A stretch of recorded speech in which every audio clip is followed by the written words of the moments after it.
Shalom, and thanks for volunteering to be a door usher at Congregation Ohev Shalom for High Holidays.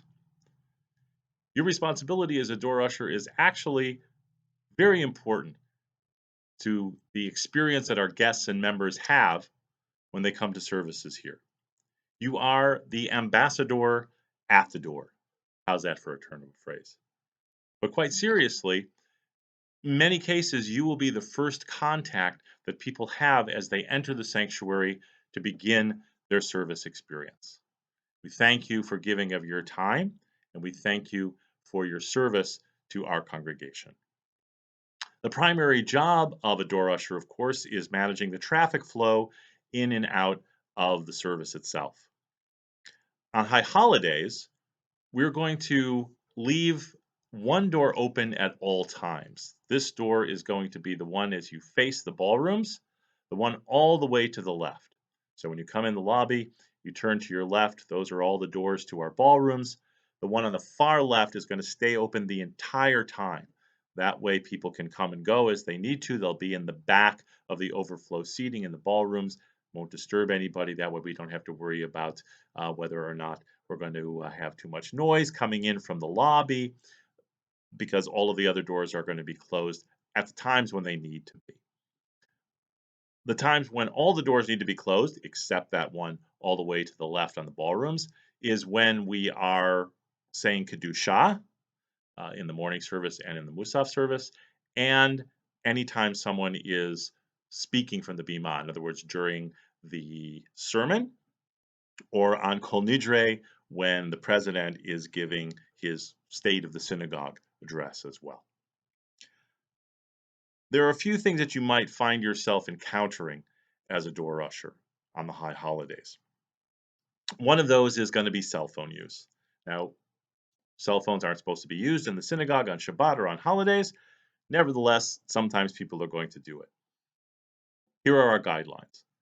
If what you witness is persistent or obvious or egregious use of a phone or other electronic device, in other words, if somebody is texting constantly, if they're on social media, if they're holding up their iPad so that they can record the service and everyone else can see it, then that might be a time to go and speak to the person. If they're just answering a text or responding to an email or have their phone out briefly, we really don't have to intervene. It's not disturbing anybody, and if they put it away and it stays away, no harm done. Uh, if we do need to speak to them, we want to make sure to take care not to call more attention to them or even worse, to embarrass them. You know, Jewish law is pretty clear on that. We don't want to cause people undue embarrassment. So, what we can simply say, and here's a phrase that we've put together that makes it easier to communicate the message without necessarily calling too much attention to the person. We can say, we observe Rosh Hashanah, Yom Kippur, whatever it happens to be, in the traditional manner, including refraining from the use of cell phones or other electronic devices anywhere in the synagogue. Thank you. Once again, you just say to the person, nicely, quietly, we observe Rosh Hashanah, Yom Kippur, whatever, in the traditional manner, including refraining from the use of cell phones and other electronic devices anywhere inside the synagogue. Thank you. That's it. Um, Another thing you're going to encounter is going to be kids, uh, youth, teens, little ones of various ages. We have youth programming on the first day of Rosh Hashanah in the morning and on Yom Kippur. Those are the times when we have separate programming for children. These are for children who are already registered for those programs only. No registration is taken on the day of the holiday, so they must have pre-registered already. If there are people who come to you who are looking for a place to send their children, I have my kids, where do I bring them? Ask them if they are already pre-registered. If they are not, then direct them to the sanctuary or the overflow seating and explain that those programs are only for those children who have pre-registered. Children and teens who are in the lobby or in the seating areas are not under the supervision of our youth and family staff. They are there because either they're in the service with their parents and they've left the service, or because there is no program for them at the moment. If there's any kind of a problem with those children or teens, if there's a serious disruption of some kind, or there's some other kind of need, we need to locate their parents or guardians rather than trying to get our youth programming staff. Our youth programming staff is going to be busy with their youth programs. They can't really be called away and leave those children who are already registered and who have paid the fees and are expecting to have our youth staff taking care of them. We can't really pull our youth staff away from them. On the second day of Rosh Hashanah, the second morning, there is a 1-hour preschool family service at 9:30. That takes place in the youth lounge. And then at 10:30, immediately following that, there's a 1-hour elementary school family program in the chapel and multipurpose room. There are going to be happy, excited children arriving and then later on departing from those services. They're going to make some noise. That's fine. That's great. It's a real win for us to have happy, excited children in the synagogue on the second day of Rosh Hashanah. We have a hard time building a crowd on the second day of Rosh Hashanah. Every synagogue does.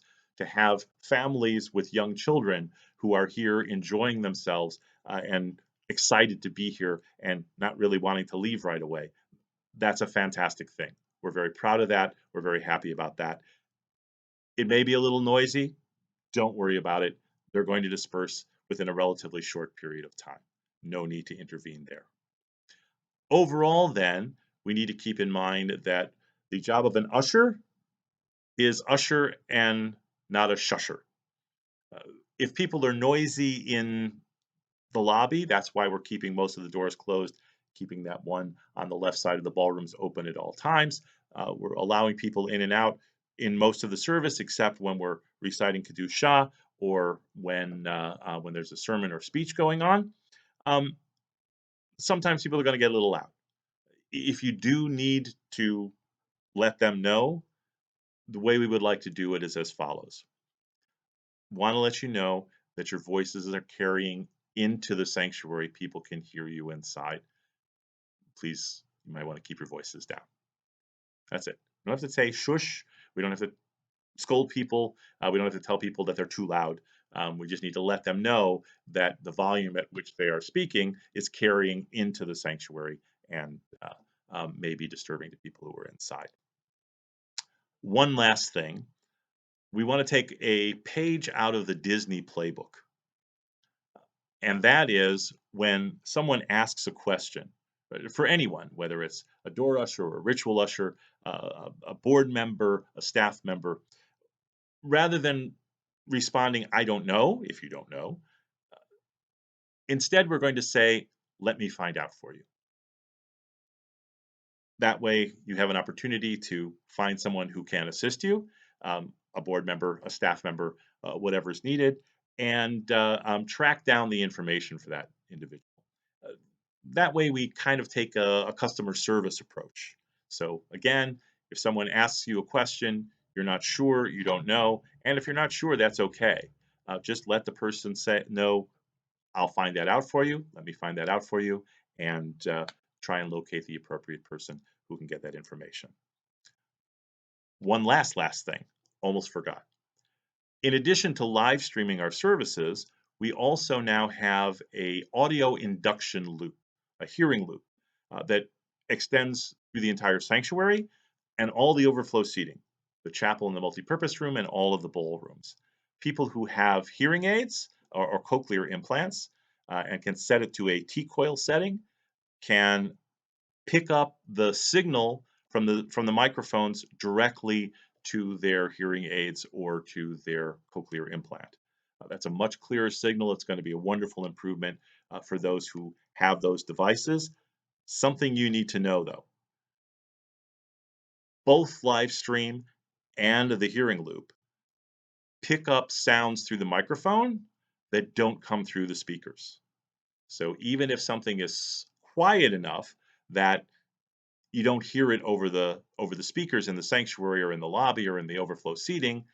People who are watching at home on live stream and people who have hearing aids or cochlear implants tuned to the T-coil may be able to hear you. So if you're anywhere within range of any microphone whatsoever, be aware that what you say may be heard by those who are watching live stream or who have hearing aids or cochlear implants.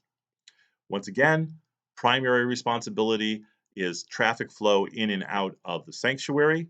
You are the ambassador at the door, and you are an extremely important part of our congregations and our visitors' experience on this high